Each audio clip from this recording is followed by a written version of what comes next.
Most schools talk about preparing children for the future. Meanwhile, at MST Junior School, the future is already happening on ground, and the pupils are the ones running it. You find a primary school where a child can tell you the pH of soil quicker than some adults can remember their PIN. Well, this is the one. You walk in expecting charts on walls and maybe tired school garden with 3 cassava plants. Instead, you find snails lounging in their corner like they own the place. Worms doing the silent, messy work that keeps everything alive. And small scientists who explain their projects with the confidence of people who haven't yet learned how to doubt themselves. I am your host, Sheila Namafu, and today we are spending time with them, following their routines, their experiments, gaining insight into their ideas, and trying not to look too shocked when a 10-year-old casually teaches me aquaponics. I am just saying that I have an amazing show ahead that will knock your socks off. You might just see a snail moving around and you see no use and put on it salt and it dies. But these snails have a great use. Their slime can actually be used to make body cream. This is our vermiculture project right here. We introduced the first to the earthworms. Right now here we have earthworms. These earthworms are fed to poultry and fish. Then after, we also apply vermicompost, which has earthworms and earthworm eggs. We kick off the profile with snail farming, and interestingly, there is something strangely calm about the snail unit. Maybe it is the snails, maybe it's the pupils who handle them like it is the most normal job in the world. Well, Janelle starts us off talking about the snails the way some children talk about pets they've had for years. Full of tiny details that adults always miss. She walks us through the housing, the moisture, the slow but steady growth, and I find myself nodding like I understand all of it, even when I am still trying to remember the name of the species, as you will be too.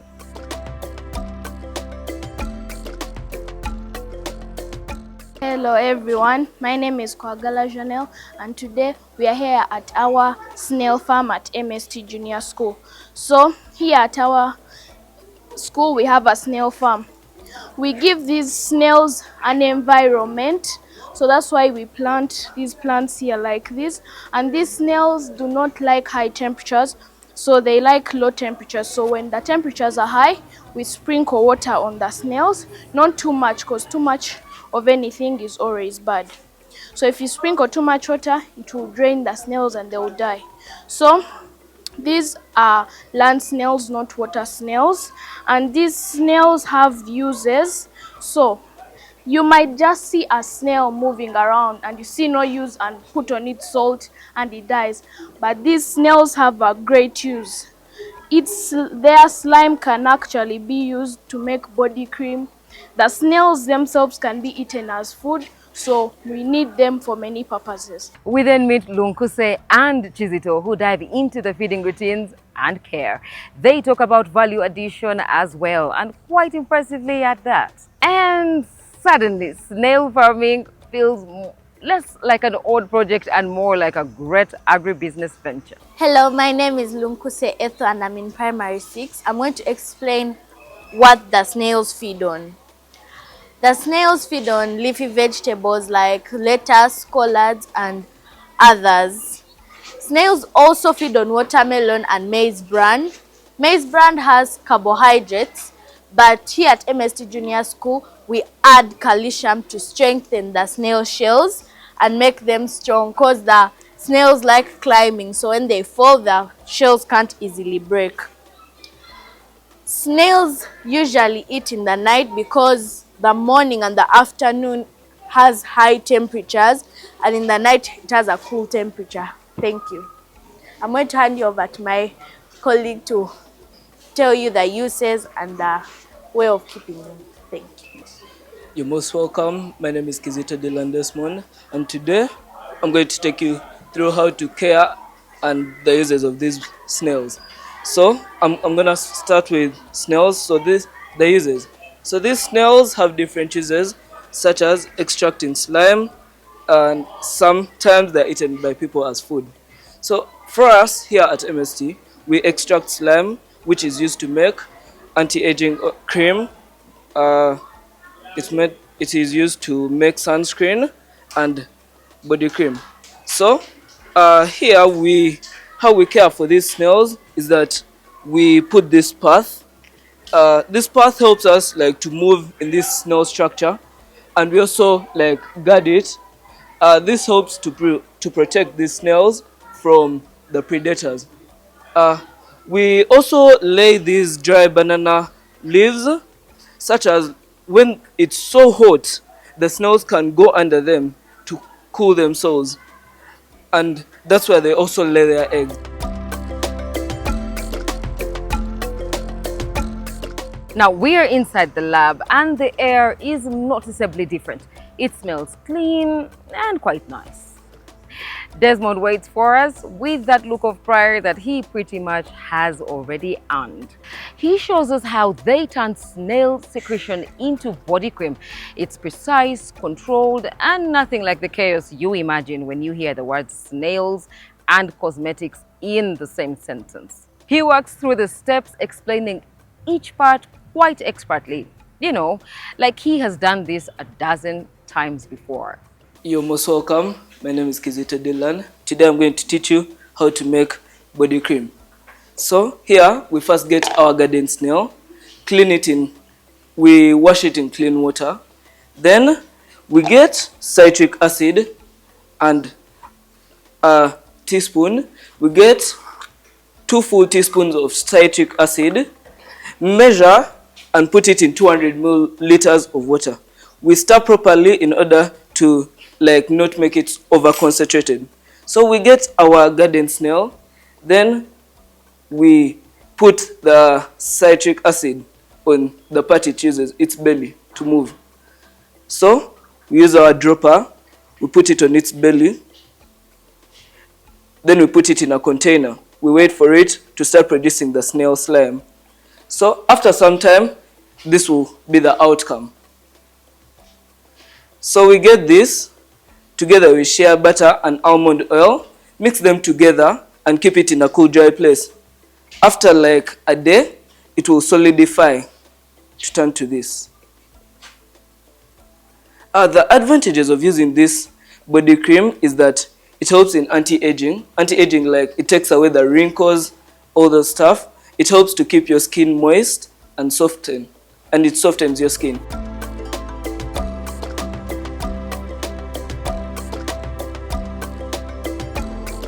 I advise you to use this body cream every time you bathe.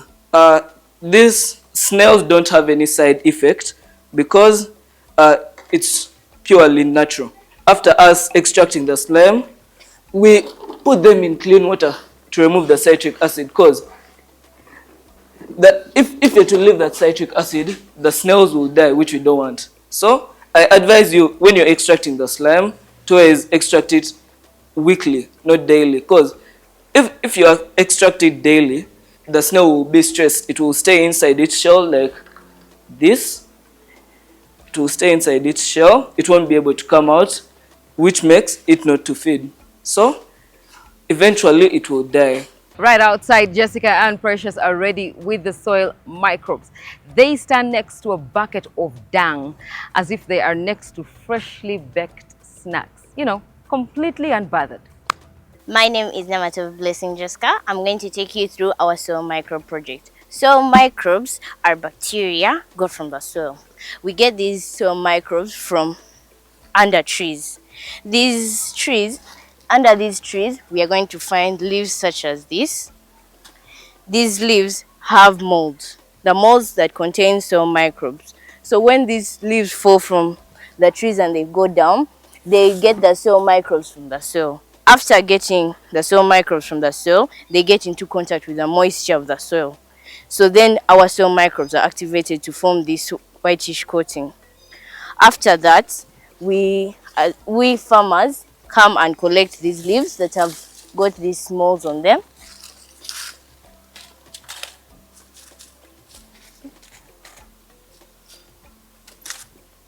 Okay. Then we put them in a container such as this one. and take them to our building facility.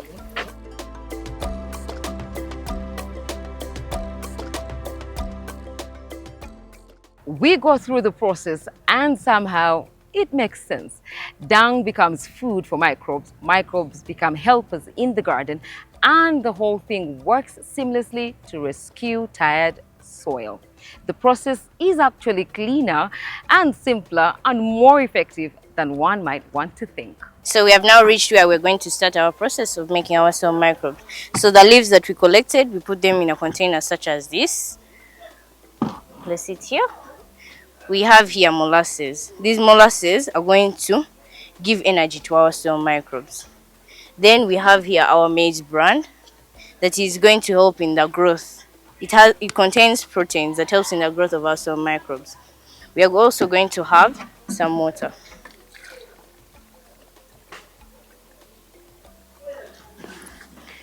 So we'll get this water and we will mix it with our molasses. We'll make a mixture with the molasses and water. Then we are also going to get our maize bran. After getting these two, our mixture here and our maize bran, we'll get it and we pour it into the leaves here. And then we also get our maize bran and we also pour it in. After that, we mix the leaves with that mixture and then we close it so that it's airtight. Why we don't want any more air to enter or get out. So we'll be providing anaerobic conditions to our soil microbes. So we are going to keep our mixture for 1 month. After 1 month, our mixture will be ready for us to use. We'll get this mixture that we have got in this container and then we mix it with water as my colleague is going to explain. My name is Simoli Gina Precious. I'm in primary 6 and I'm going to take you through the uses of these soil microbes. So these soil microbes help in decomposition. How? We get our dung, then we get these soil microbes and pour on the dung. Then during 15 days, 3 processes will take place: ammonification, nitrification and mineralization. Ammonification is a turning of nitrogen into ammonia. Nitrification is a turning of nitrites into nitrates, while mineralization is a turning of organic manure into inorganic manure. So after all those processes, you end up having this. This is inorganic. Why? It has soil microbes which a plant obviously needs other than other organic fertilizers like NPK and DAP. So before we head to the garden, Blessing gives us a biosecurity briefing. Nothing over the top, just straightforward rules like always clean, step carefully, never consider shortcuts, ever. They are spraying with a chemical that kills germs on our gumboots. So these chemicals kill those germs that can spread diseases to our animals, such as the pigs that we have here. We don't want our animals to get East African swine fever in case you've been from an infected farm. All right? We're going to take a very short break. When we come back, we follow these little ones into the garden to see what they actually do. And yes, you should scan the QR code on your screen. Tell us what you would like for us to explore next, and we will definitely consider it.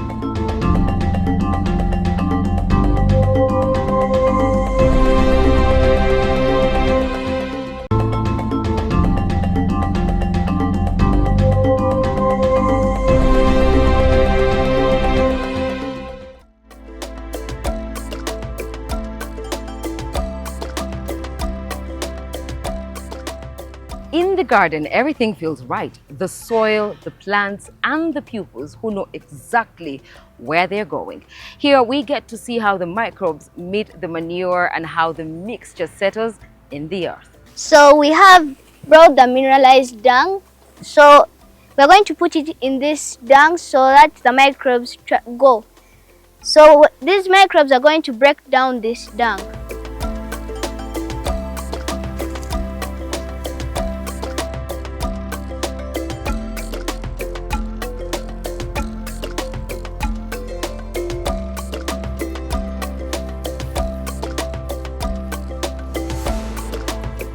As I've put our mineralized dung, we should know the measurements. So we need 2 kilograms of this mineralized dung to put on this other dung to break it down. You're most welcome, our dear visitors. Here we have our mango tree project. So we start this project using pig dung from the piggery. So we get the pig dung, spread it out in an open area on something like a sheet. So now the reason as to why we use pig dung is because it produces a strong smell that attracts houseflies. So when the houseflies come to feed, they lay their eggs on the pig dung. So the eggs of these flies take 10 hours to hatch into maggots. When the eggs hatch, they feed into, the maggots themselves feed on this dung as they continue to grow. So we keep these maggots for 6 days. By 6 days, they're this size. So you can harvest and give them to poultry and fish. So after harvesting the maggots, we obtain this. This is called frass. So frass can be used as a fertilizer itself, but here we add value to it. So we take it to our vermiculture project. Then we move to the worm section. Trami introduces the worms, and she's got that kind of confidence you get when you know your work speaks for itself. We simply adored it. Anywho, she explains vermiculture plainly. What it is, what the worms eat, what they produce, and how the soil changes. I'm going to take you through our vermiculture project. So vermiculture is the rearing of earthworms.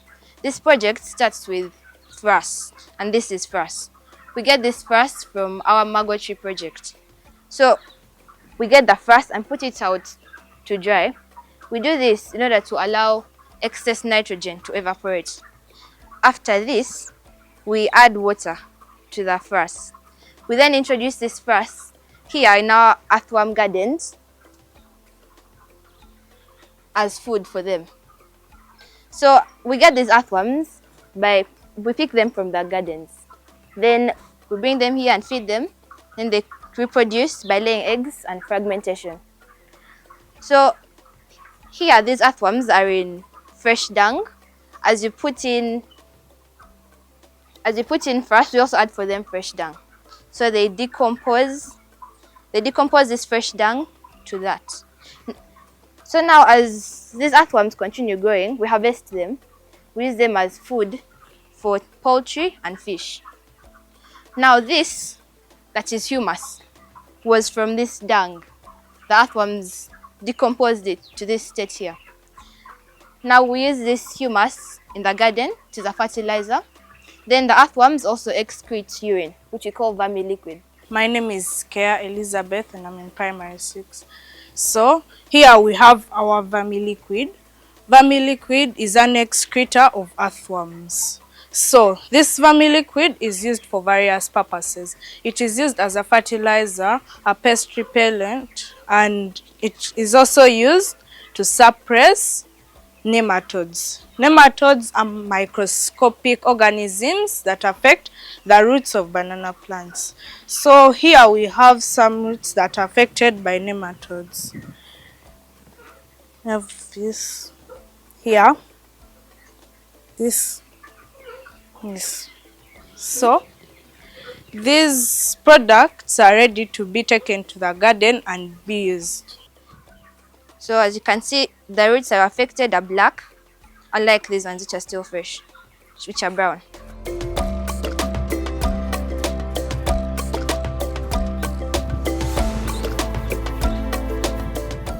Jason joins in and opens up the process. You can tell that he really knows his stuff. He breaks things down so simply that my old little brain could comprehend it all.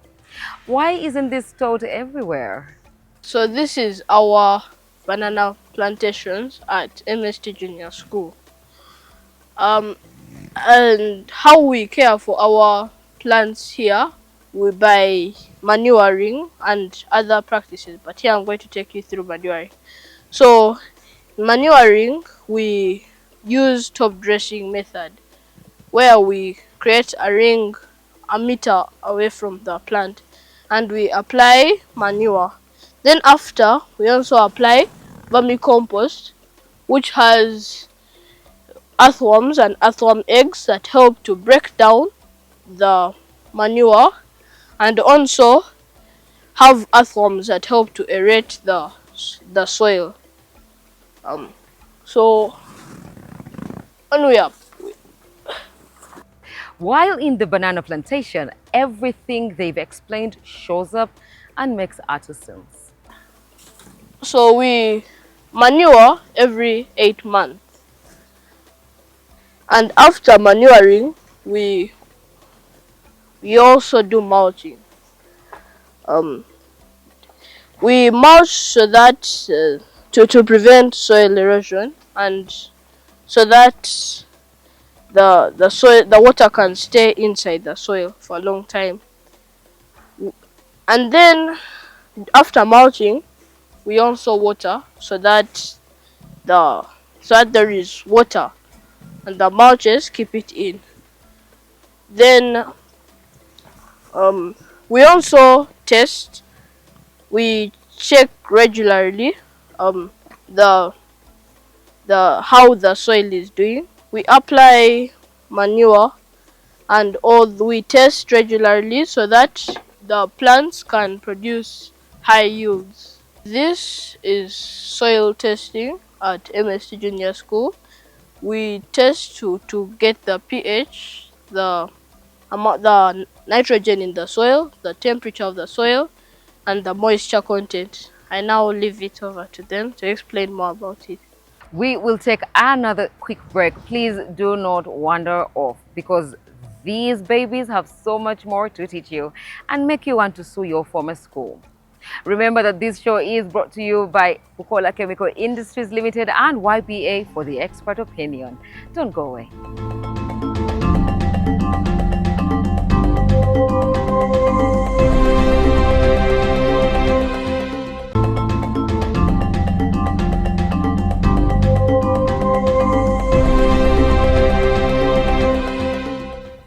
We are off to soil testing. We meet Hannah in the shed with her testing kit, and you can tell that she trusts and knows her tools.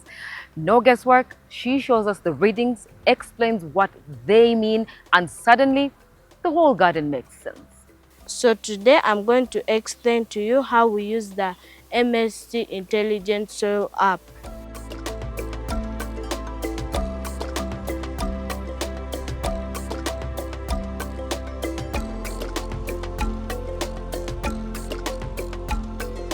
We press latest, so the moisture is 47%, which is good.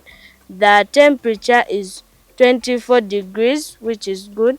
The electrical conductivity is the ability for the plant to get nutrients from the soil, is 822. The pH is 4.40.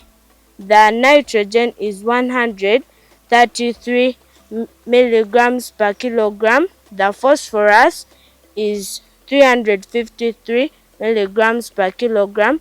And finally, the potassium is 348 milligrams per kilogram. Thank you. We are using the MST Intelligent Soil app. Aquaponics. Just a few steps away from Hannah, Brandon and Sean stand by the aquaponics setup. Fish on one side, vegetables on the other, and pipes running between them. It's a win-win negotiation of sorts. They explain how the fish feed the plants and how the plants keep the water clean. Trust me, the cycle feels too clever to be this simple. Hello, my name is Asim Brandon Ephraim. I'm going to take you through aquaponics. So here at MST Junior School, we do rear fish and we call it aquaponics. So here there's a linkage between plants and fish. And here in the pond, we have two types of fish. We have tilapia and catfish. The reason why we rear two fish here is because we want to control the population. Now, when the tilapia have grown, we introduce catfish. This catfish will feed on the young ones of the tilapia. As they do this, they are controlling the population. So why we don't want many fish in the pond is because the resources are not enough to support them, and they will eventually end up dying. So here in this pond, there is a pump that takes the water that has excreta from the fish. So as the pipe takes water from the fish, it takes them to the plants. When they reach the plants, they are filtered. So that means that we don't have to replace the water in the pond. There are already volcanic rocks that filter the water. So when they reach the plants, they are going to get the excreta is going to be removed, hence purifying the water. There are tubes that help to pass oxygen at night, because during the night there are plants here, and as we know, since photosynthesis does not occur at night, the plants need oxygen. So this green matter in the water, they are plants. So the plants need oxygen, and so do the fish. So they compete. That's why we need to have this machine over here. So this is a pump that picks oxygen from the atmosphere and adds it into the water. So the oxygen from here is picked and passes through these tubes. And at night, since there's no oxygen, the oxygen is added into the water for the fish to breathe. Since the plants need oxygen, and so do the fish. As you can see, these plants are being watered. This water is coming from the fish ponds. The fish ponds have fish. The fish use the water, and because there is a water pump the other side, the water pump pumps the water, and there is a pipe in each of these towers that is transporting water. The water moves all the way up while watering these plants. So this system is best for plants like lettuce.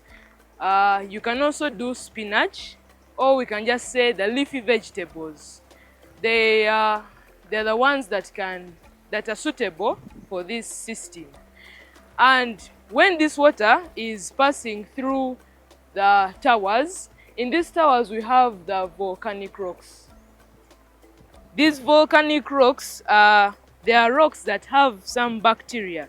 This bacteria converts nitrites in the water into nitrates, and nitrates are the ones that are taken in by the plants. The plants do not take in nitrates. That is why we have these volcanic rocks inside our towers. And apart from the volcanic rocks turning nitrites into nitrates, the plants also absorb nutrients from the waste of the fish, since the fish excrete in the water, and the waste end up in the water, and the water is pumped. That waste is given to the plants, and the plants absorb it.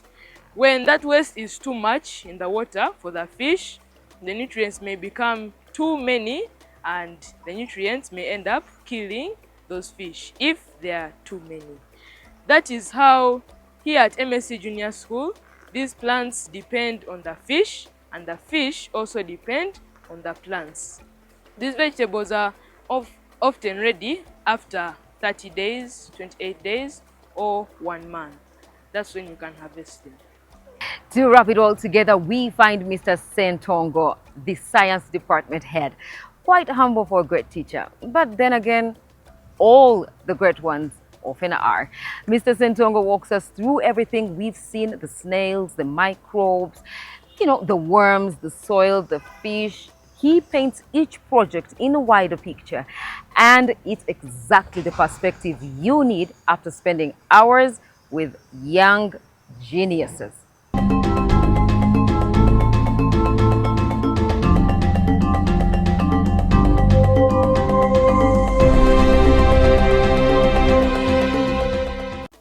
The snail farming or agriculture is mainly intended to save, to help eradicate to solve a challenge. Remember, garden snails are pests. They destroy farmers' crops. Now, here at MSc Junior School, we attach value to what is considered as a waste or something useless. So now, instead of leaving earthworms scatter, move around, and they're just there to destroy farmers' crops, we do collect them. The garden snails we have here are from the garden, from the environment. So our learners pick them. They are the scholars who can pick them, and they come with them here. The community members do collect and bring them. So the first batch was collected from the environment. They multiply by laying eggs. We feed them. We create a natural environment here.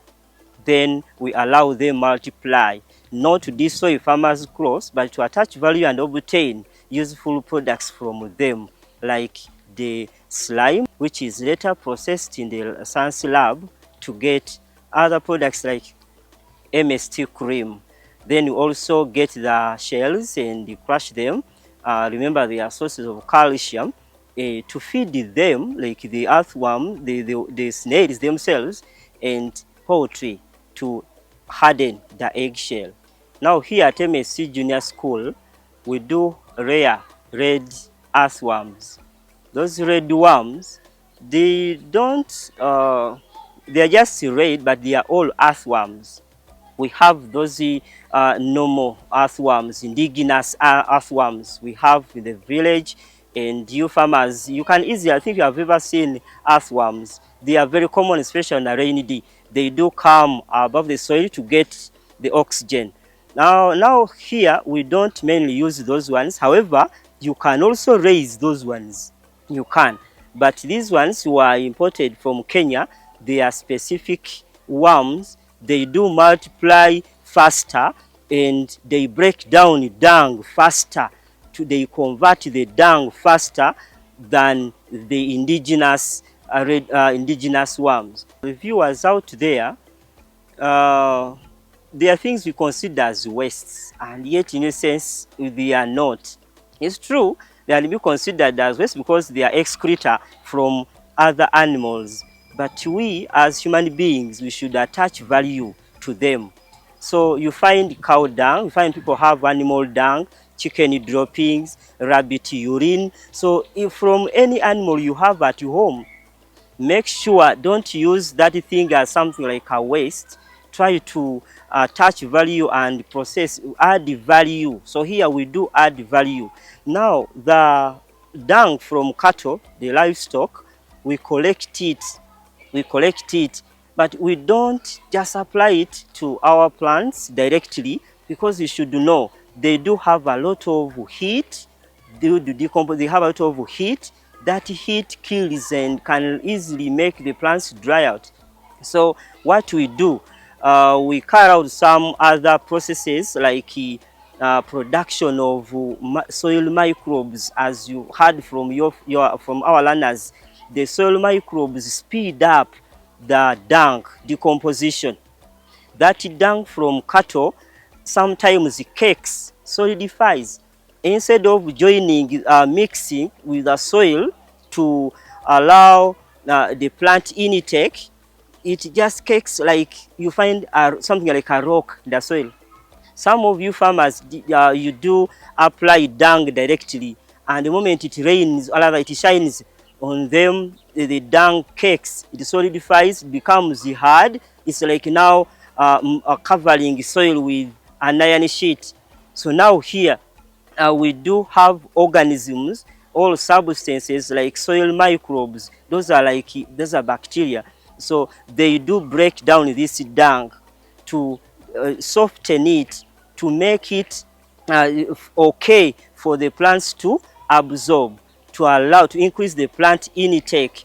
And the product from cow dung, after applying the soil microbes, is something soft, and it allows water infiltration. It allows water to reach where plant roots are. So that's why here dung, apart from using it for other purposes, we don't directly dump in the garden. We first add value, we process, after knowing that it cannot be absorbed or taken in by the plants directly. That's why we try to add soil microbes to break it into a simpler form, to break the molecules to ease its intake by the plants. The parents have been so appreciative.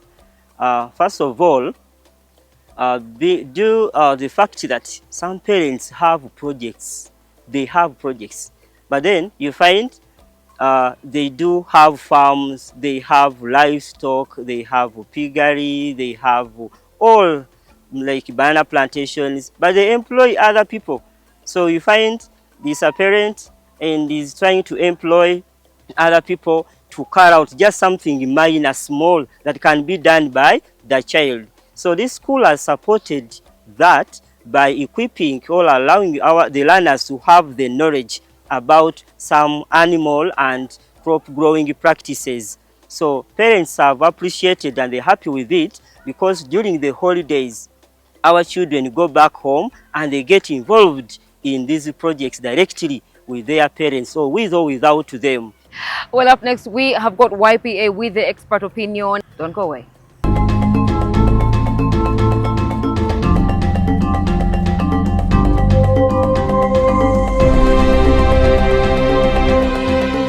Yes, my lovely viewer here at NTV, my name is Obed Ben. Of course, the Managing Director of Youth Platform Africa, the #1 goat farmer in East Africa. Here with the tips.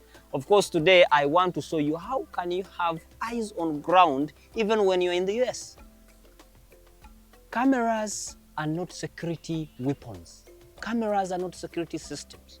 Cameras help us see what is happening in our observation. So as YPA, a company that is operating over 174 farms, internal farms, and over 255 external farms, I will explain that later.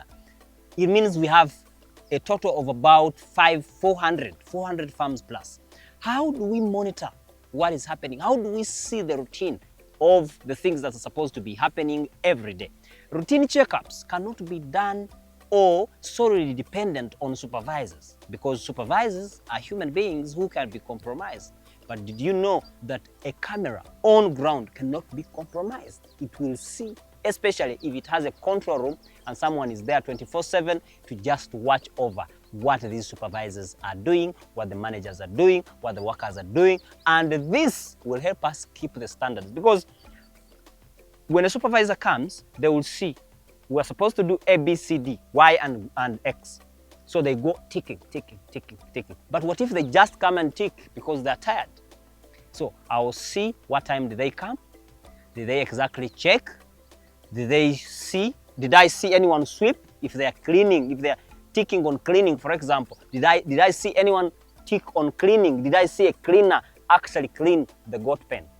So cameras help us see what happens at what time and by who. This in that way helps us grow a standard for a sustainable period. Youth Platform Africa. You can visit us on our website. You can visit us on our social media. You'll get more of these free information tips that will help you grow your business, especially the agribusiness world. Let me tell you, you may not need a lawyer today. You may not need a doctor. You may not need a tax advisor, but you'll need a farmer 3 times a day. So as you plan a lot of things, plan to do agribusiness. Just get the information. It will be like Matia Kasaija's financial status.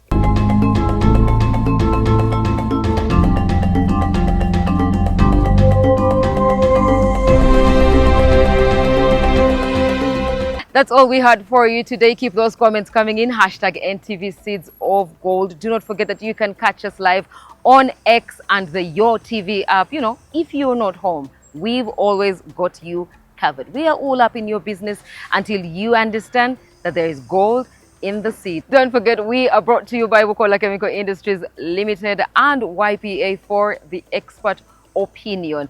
I am your host, Sheila Nabafu. It is always a pleasure. See you again next week, but don't go away. We have got news updates coming in. It's the weekend edition. Have a good night.